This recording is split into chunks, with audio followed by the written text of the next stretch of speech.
बिहार में चुनावी मौसम है, बड़े नेता प्रचार में जुटे हैं, सियासी यात्राएं निकाल रहे हैं तो मंत्री विधायक लोगों के बीच पहुंच रहे हैं। सीएम नीतीश कुमार के होम डिस्ट्रिक्ट नालंदा में मंत्री श्रवण कुमार और स्थानीय विधायक प्रेम मुखिया भी एक गांव में सड़क हादसे में मारे गए लोगों के परिवार से मिलने पहुंचे थे, लेकिन इन्हें भीड़ ने दौड़ा लिया। ऐसा क्यों हुआ, आपको इस रिपोर्ट में बताते हैं।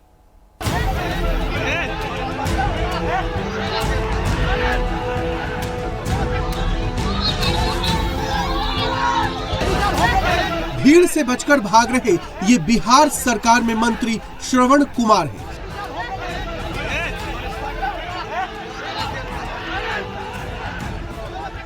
इनके साथ हिलसा के विधायक प्रेम मुखिया भी हैं।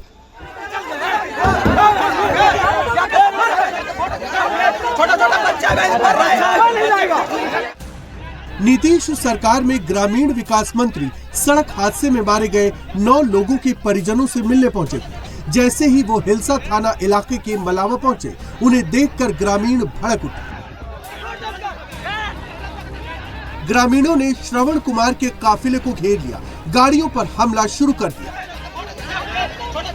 गांव वालों के गुस्से का अंदाजा इसी बात से लगाया जा सकता है कि लोगों ने करीब 1 किलोमीटर तक काफिले का पीछा किया। मंत्री जी अपने सुरक्षा गार्डों के साथ आगे आगे भागते रहे और ग्रामीण उन्हें पीछे से दौड़ाते रहे। मंत्री जी ने 1 किलोमीटर के भीतर 3 गाड़ियां बदली। बड़ी मुश्किल से पुलिस दोनों को भीड़ से बचा कर ले आई।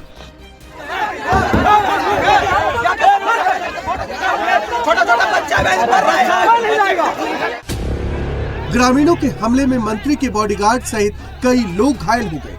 एक सुरक्षा कर्मी का सिर फट गया। हंगामे और बवाल के बाद गांव में सुरक्षा बढ़ा दी गई। दरअसल एक सड़क हादसा हो गया जिसमें 9 लोगों की मौत हो गई थी। पीड़ित परिवार से मिले स्थानीय विधायक प्रेम मुखिया और ग्रामीण विकास मंत्री श्रवण कुमार मलावा गांव पहुंचे थे। आधे घंटे बाद जब सभी लोग बाहर निकल रहे थे, इसी दौरान उपद्रवियों ने अचानक हमला कर दिया।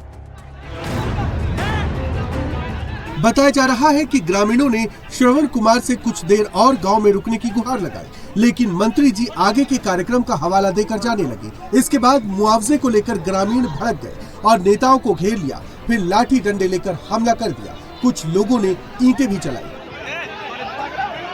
ग्रामीणों का आरोप था कि प्रशासन ने समय पर कोई कार्रवाई नहीं की, जिससे कई जानें चली गई। ग्रामीणों का ये भी कहना है कि हादसे के दिन उन्होंने स्थानीय विधायक के कहने पर सड़क जाम हटाया था, लेकिन अभी तक पीड़ित परिवार को उचित मुआवजा नहीं दिया गया। घटना के बाद मंत्री और विधायक किसी तरह से मौके से भागे। बताया ये भी जा रहा है कि ग्रामीण पहले से ही स्थानीय विधायक से नाराज चल रहे थे। इसी नाराजगी की वजह से जैसे ही वो गांव पहुंचे, ग्रामीण गुस्से में आ गए।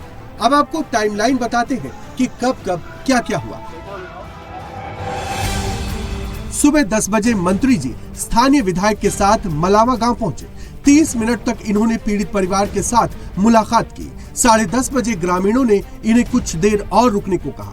विधायक ने ग्रामीणों से कहा कि जल्द ही पीड़ित परिवार को मुआवजा दिया जाएगा।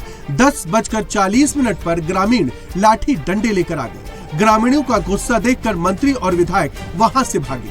10:45 पर श्रवण कुमार अपनी गाड़ी पर बैठे, लेकिन ग्रामीणों ने उनकी गाड़ी घेर ली। मंत्री जी पहली गाड़ी छोड़कर पैदल ही भागे। 10:50 पर मंत्री जी दूसरी गाड़ी के पास पहुंचे। ग्रामीणों ने इसे भी घेर लिया। 11 बजे तीसरी गाड़ी में बैठकर श्रवण कुमार और प्रेम मुखिया वहां से निकल गए। हालांकि मंत्री जी गांव में हंगामे की बात को खारिज कर रहे हैं। उनके मुताबिक मलावा गांव में उन पर किसी तरह का कोई हमला नहीं हुआ। मुआवजा दिलवाने के लिए नहीं गए थे, लोगों से मिलने गए थे। एक जीविका की दीदी हमारी जो है एक्सीडेंट हो गया था, इसी के लिए मैं गया था।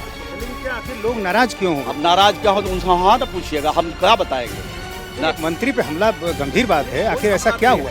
हमला है, देख रहे हैं, कोई हमला है। वीडियो है जिसमें आप वहाँ से भागते दिख रहे हैं, चलकर तेजी से आते दिख रहे हैं। वहाँ से चलेंगे नहीं, बैठे रहेंगे वहाँ। तेजी से भागते दिख रहे हैं। बताइए यहाँ से अभी तेजी से निकले कि नहीं निकले?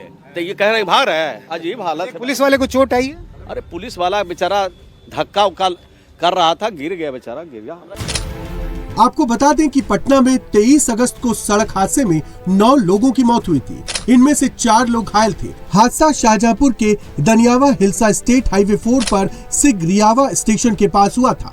ट्रक ऑटो में आमने सामने की टक्कर हुई थी, जिसमें 7 लोगों की मौत मौके पर ही हो गई थी, जबकि 2 लोगों ने अस्पताल में दम तोड़ा था। मरने वालों में 8 महिलाएं और ऑटो ड्राइवर शामिल थे। मृतकों में मां बेटी भी थी। बिहार में चुनावी मौसम चल रहा है। ऐसे में नेता एक बार फिर अपनी अपनी विधानसभा सीटों का रुख कर रहे हैं और जनता उनसे पिछले 5 साल का हिसाब मांग रही है। यही वजह है कि हाल के कुछ दिनों में ऐसी कई तस्वीरें सामने आ चुकी हैं, जहां लोगों ने नेताओं को घेर लिया है। हैदराबाद में ओवैसी की पार्टी के एक नेताजी ने बीच सड़क पर 2 युवकों की जमकर पिटाई कर दी। पहले मुक्कों से पीटा और फिर बैट से पीटा गया। मारने वाला और मार खाने वाला दोनों ही भाईजान के सपोर्टर हैं। फिर नेताजी को इतना गुस्सा क्यों आया कि उन्होंने बीच सड़क पर संग्राम शुरू कर दिया? देखिए इस रिपोर्ट में। जमीन पर गिरे शख्स की पिटाई हो रही है।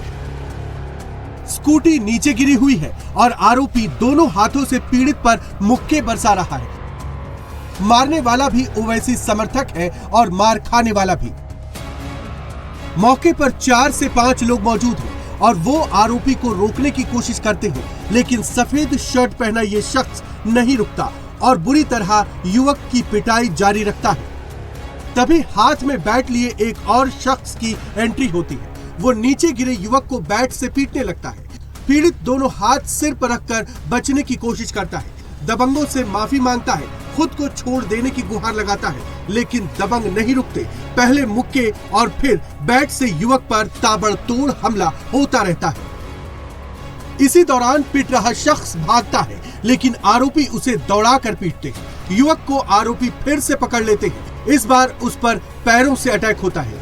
ये वीडियो 26 सेकंड का है। पूरे 26 सेकंड तक युवक को बेरहमी से पीटा गया। लात घूसों के साथ उस पर बैट से प्रहार किया गया। ये तस्वीरें हैदराबाद की हैं और युवक को बुरी तरह से पीट रहा शख्स ओवैसी की पार्टी का वार्ड सदस्य मोहम्मद जकी है।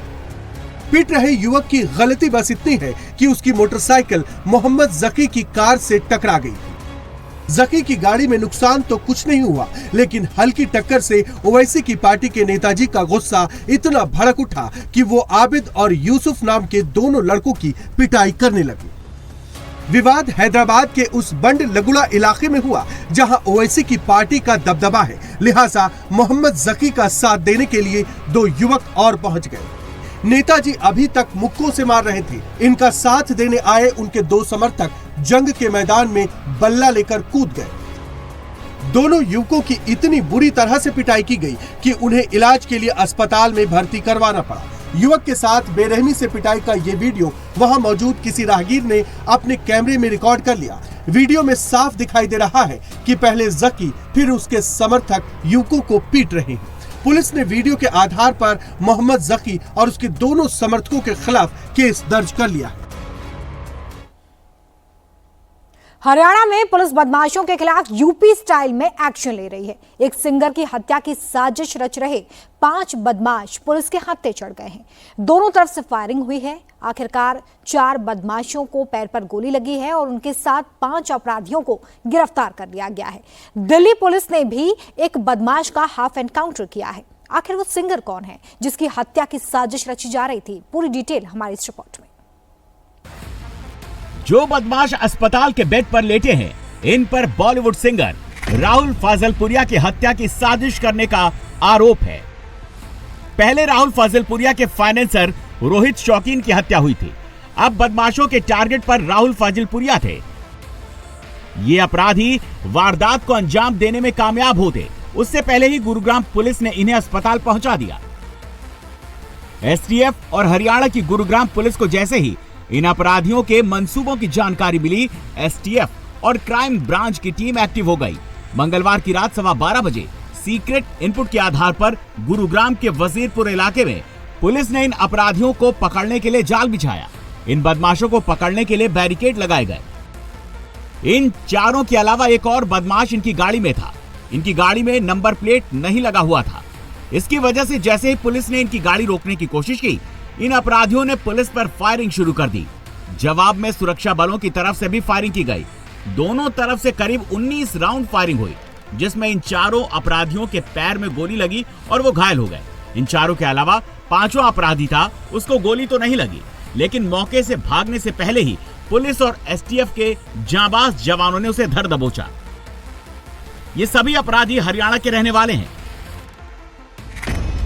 विनोद पहलवान झज्जर हरियाणा, पदम उर्फ राजा सोनीपत हरियाणा, शुभम उर्फ काला सोनीपत हरियाणा, गौतम उर्फ गोगी सोनीपत हरियाणा, आशीष उर्फ आशु सोनीपत हरियाणा। ये अपराधी गैंगस्टर रोहित सरधाइया और दीपक नांदल से जुड़े हुए हैं। रोहित और दीपक विदेश में बैठे हैं और वहीं से इन शूटर्स को निर्देश देते हैं, मर्डर करवाते हैं। राहुल फाजिलपुरिया को पहले भी जान से मारने की कोशिश हो चुकी है, लेकिन वो बाल बाल बच गए थे। जुलाई में फाजिलपुरिया पर हमला हुआ था। उस समय फायरिंग में फाजिलपुरिया बाल बाल बच गए थे। फाजिलपुरिया पर 2 राउंड फायरिंग की गई थी। गाड़ी तेज भगाने की वजह से फाजिलपुरिया बचे। फाजिलपुरिया ने सिद्धू मूसेवाला की हत्या को गलत बताया था। मूसेवाला की हत्या को गलत बताने के बाद ही उनको धमकी मिल रही थी। पुलिस इन 5 अपराधियों से लगातार पूछताछ कर रही है, पता लगाने की कोशिश कर रही है कि ये सभी और किस किस के संपर्क में थे और प्लानिंग के तार किस किस से जुड़े हैं। मंगलवार की रात दिल्ली में भी पुलिस और बदमाशों के बीच मुठभेड़ हुई। पुलिस को जानकारी मिली केशवपुरम इलाके में एक होटल के पास सुनसान जगह पर 2 लोग छिपकर बैठे हैं। पुलिस की टीम तुरंत मौके पर पहुंची और छापा मारा। पुलिस को देखते ही एक अपराधी ने एक हवलदार पर गोली चला दी, लेकिन हवलदार को गोली नहीं लगी। उसके बाद हवलदार ने जवाबी फायरिंग की, जिसमें एक बदमाश के पैर में गोली लग गई। मौके पर पहुंची पुलिस की टीम ने दोनों बदमाशों को धर दबोचा। दोनों की पहचान राजू उर्फ अजय उर्फ कंगारू और रवि उर्फ गोटिया के रूप में हुई है।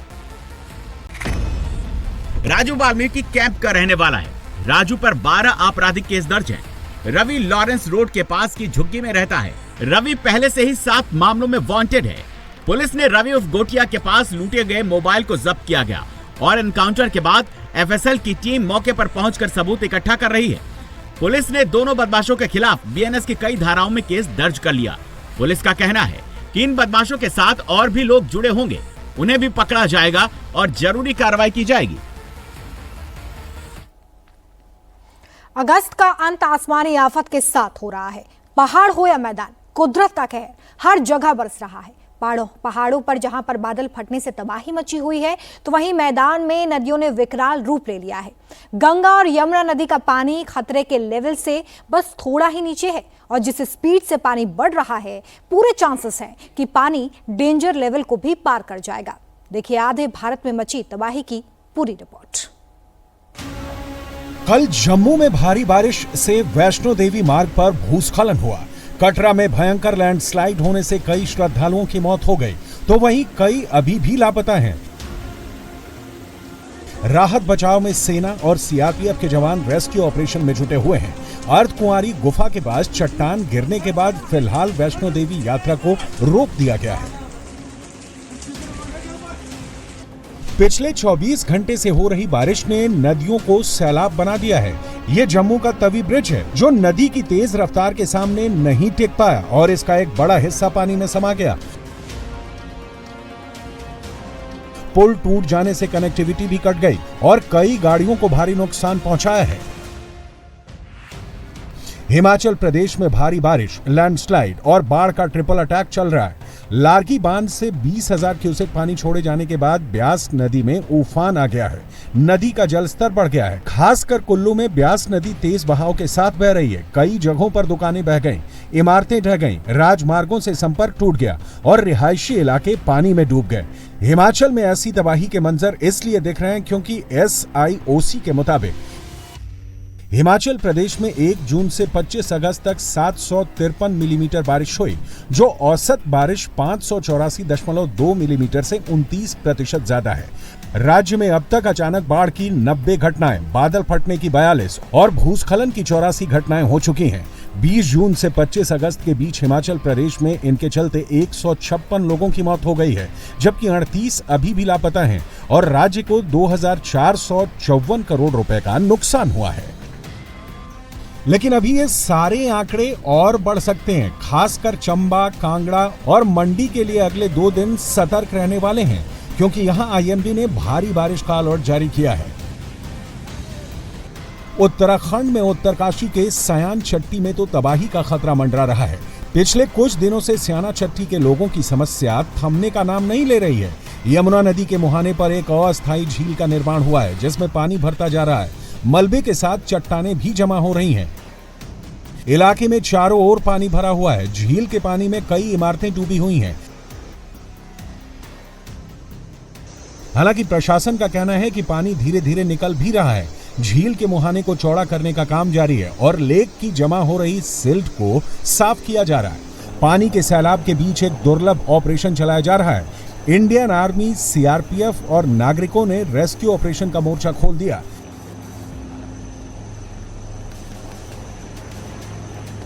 चैलेंजिंग सिचुएशन में मकान के ऊपर ही हेलीकॉप्टर उतारने को मजबूर है। छत पर चॉपर लैंड कराकर मकान से लोगों को सुरक्षित बाहर निकालने की जद्दोजहद चल रही है। अपने ऑपरेशन के बाद हेलीकॉप्टर जैसे ही लोगों को लेकर हटता है, फिर उसके थोड़ी देर बाद ही ये मकान धराशायी हो जाता है। सोचिए, अगर थोड़ी भी देर हो जाती तो शायद कई लोगों की जान पर बन आती। ये तस्वीरें पंजाब से आई हैं। पठानकोट के माधोपुर में रावी नदी उफान पर है। माधोपुर हेडक्वार्टर के पास बनी इमारतों में 22 सीआरपीएफ के जवान और कुछ नागरिक फंसे हुए थे। सेना ने चुनौतीपूर्ण परिस्थितियों में रेस्क्यू ऑपरेशन चलाकर इन्हें बचा लिया है। पंजाब में लगातार बारिश हो रही है, जिसके बाद हालात बदतर है। गुरदासपुर में एक विद्यालय में करीब 400 छात्र फंसे हुए हैं। शिक्षक भी पानी भरने के बाद स्कूल में ही हैं। स्कूल के नीचे की मंजिल पर पानी भरने की वजह से बच्चों को अब दूसरी मंजिल पर शिफ्ट कर दिया गया है। प्रशासन को खबर मिल गई है और इस वक्त इनके रेस्क्यू की कोशिशें तेज कर दी गई हैं। तो खबर है जहां पर नवोदय स्कूल में पानी भरने की वजह से हालात बदतर हो गए हैं। पुनीत इसी खबर पर ज्यादा जानकारी के साथ जुड़ गए हैं। पुनीत, रेस्क्यू का काम क्या शुरू हो गया है? अभी इस वक्त क्या अपडेट है? देखिए रोमिता, सबसे पहले मैं आपको जो नवोदय विद्यालय है उसकी तस्वीर आपको दिखाऊं तो यहाँ पे देखेंगे आप काफी ज्यादा पानी है। हालांकि अभी मैं थोड़ी ऊंचाई पर हूं, लिहाजा अगर मैं बाहर जाऊंगा तो 8 फीट के करीब पानी है, लेकिन अभी मैं ऊंचाई पर हूं तो मेरे घुटनों तक अभी यहाँ पर पानी नजर आ रहा है। और ये नीचे क्लासरूम्स हैं, हॉस्टल्स है ये, और यहाँ पर रात को बच्चे थे जिन्हें समय रहते ऊपरी मंजिल पर शिफ्ट कर दिया गया था। ये पूरा का पूरा ये नवोदय विद्यालय है। और रावी नदी का जब बांध टूटता है और उसके बाद जो कच्चा बांध होता है वो टूटता है, उसके बाद पूरे स्कूल की ये हालत हो जाती है। ये एक ब्लॉक है, ये छोटे बच्चों का हॉस्टल है। अब मैं आपको ऊपर से तस्वीर दिखाने की कोशिश करूंगा। यहाँ पर जब बच्चे जो हैं उनको सुरक्षित ऊपर शिफ्ट किया गया, कुछ बच्चों को अभी निकाला भी गया है। लगातार यहाँ पर जो एनडीआरएफ है, आर्मी है या जो सिख संगठन के जुड़े लोग हैं वो यहाँ पे रेस्क्यू ऑपरेशन कर रहे हैं। ये तस्वीर देखेंगे आप, ये जो दीवार देख रहे हैं जिसपे फेंसिंग है, ये करीब 8 फीट ऊंची दीवार है। महज 2 फीट अब हिस्सा जो है वो नजर जो है वो आ रहा है। तो आप समझ सकते हैं कि कितना ज्यादा पानी जो है इस वक्त इस विद्यालय में है। और अब मैं आगे की तस्वीर यहां पर आपको दिखाने की कोशिश करूंगा। तो छोटे छोटे बच्चे जो कि अपनी बारी का इंतजार यहां पर कर रहे हैं, वो यहां पर छत पर हैं। काफी बच्चों को निकाला गया है, ये आप तस्वीरें देखेंगे तो ये छोटे छोटे बच्चे जो हैं यहां पर फंसे हुए हैं, जो अपनी बारी का इंतजार कर रहे हैं। ये पंजाबी के टीचर भी यहां पर हैं, 70 से 80 स्टाफ मेंबर जो हैं वो भी यहां पर है। सबसे पहले जो टीचर उनसे हम बात करते हैं। क्या नाम है सर आपका? मेरा नाम हरी किशन है जी। हरी किशन जी, कितने बच्चे जो हैं अभी रेस्क्यू कर लिए गए हैं? करीब कितने यहाँ पर फंसे हुए थे? सर पहले सवेरे 400 बच्चे थे, 70-80 स्टाफ मेंबर सी। हुण तक लगभग 200 बच्चे जा चुके हैं। 200 अभी भी फंसे हुए हैं? 200 लगभग अभी है। और कितना स्टाफ मेंबर कितने फंसे हुए हैं यहाँ पे? सर सारा स्टाफ अभी इधर ही है। 70-80 स्टाफ जो है इधर कोई भी नहीं कर गया हाले। तो ये जिस ब्लॉक पे मैं खड़ा हूँ ये छोटे बच्चों का ब्लॉक है? जूनियर बच्चों का 6 और 7th के बच्चे इधर। 6 और 7th के बच्चे यहाँ हाँ पर जी। हैं। और स्कूल में टोटल 400 बच्चों की स्ट्रेंथ आप बता रहे हैं? 400 कुछ होते हैं, 410-15 ऊपर है। हाँ जी। तो कितने कब आया पानी यहाँ पे? ये सर सवेरे 5 बजे पानी एंटर किया स्कूल के गेट से। और आपको रात को बता दिया गया था कि यहाँ पे पानी आ सकता है? सर ऐसा नहीं था, थोड़ा इंटीमेशन थी भी पानी आ सकता है, आप ऊपर बच्चे शिफ्ट कर दिए। रात को ऊपर शिफ्ट कर देते सी बच्चे। उस तो बाद सवेरे पानी आया, बच्चे सेफ से, बच्चे रात सोए रहे मजे से। और सवेरे दिन चढ़े इनको उठाया। अच्छा, तो ये जो मैं देख रहा हूँ कि दीवार बिल्कुल पानी के अंदर ही आ चुकी है। कम से कम 8 फीट ऊंची दीवार होगी। हाँ इतनी है, इतनी है। ये छोटे बच्चे भी हैं यहाँ पे, उनसे भी हम बात करेंगे। कौन सी क्लास में बचा? 7th में।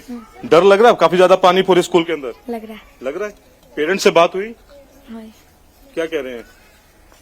लेने के लिए आए हुए हैं यहाँ। लेने के लिए आए हुए हैं आप, तो आप इंतजार कर रहे हो? कुछ बच्चे तो चले गए आपके साथ के, यस। अपनी बारी का इंतजार कर रहे हो। आप कहाँ से हैं बच्चे? गुरदास नंगल। गुरदास नंगल से हैं। अच्छा, डर लगा जब सुबह जिस तरह से यहाँ पे पानी आया काफी ज्यादा? सुबह पहले वॉशरूम करने गया था नीचे, तो फिर ना पहले तो बिल्कुल पानी था, हमें नहीं पता कि ये आ गया पानी। फिर हम गए तो हमने बस चादर ओढ़ी थी, तो तभी इन्होंने बोल दिया कि ये पानी आने लगा है। तो फिर हम डर गए, सभी बच्चे उठ गए। तो हम पहले तो अपने भगवान का नाम लेने लगे कि पानी आ गया, पानी आ गया। फिर हमने देखा पानी का लेवल नीचे से ऊपर आ रहा था सीवर के थ्रू, तो हम डर गए, थोड़ा सा घबरा गए। तो फिर हमने कहा कि ना चलो हम ना पहले सामान ऊपर रखते हैं। जब तक हमने सामान ऊपर रखा तब तक पानी का लेवल और आगे आ गया, हमारे यहाँ तक पानी आने लगा। अब हम क्या करें? तो फिर हमने ना थोड़े हमारे टीचर्स हमारे साथ आए, तो फिर हमने देखा यहाँ पर 3 सांप भी घूम रहे थे। हमने देखा यहाँ पर बहुत सारे सांप घूम रहे थे, हम तो देख के डरने लगे। तो फिर कुछ बच्चों के पेरेंट्स आ गए यहाँ पर वो ट्रैक्टर लेकर। तो अब हम जहाँ पर थे तो उन्होंने फिर खालसा एड की टीम आई, तो अब हम बोट में जाएंगे। अब बोट पे जाएंगे अभी आप। ये बच्चा जो है पूरी आप बीती बताई इसने। आपका क्या नाम है बच्चे? कनिष्क।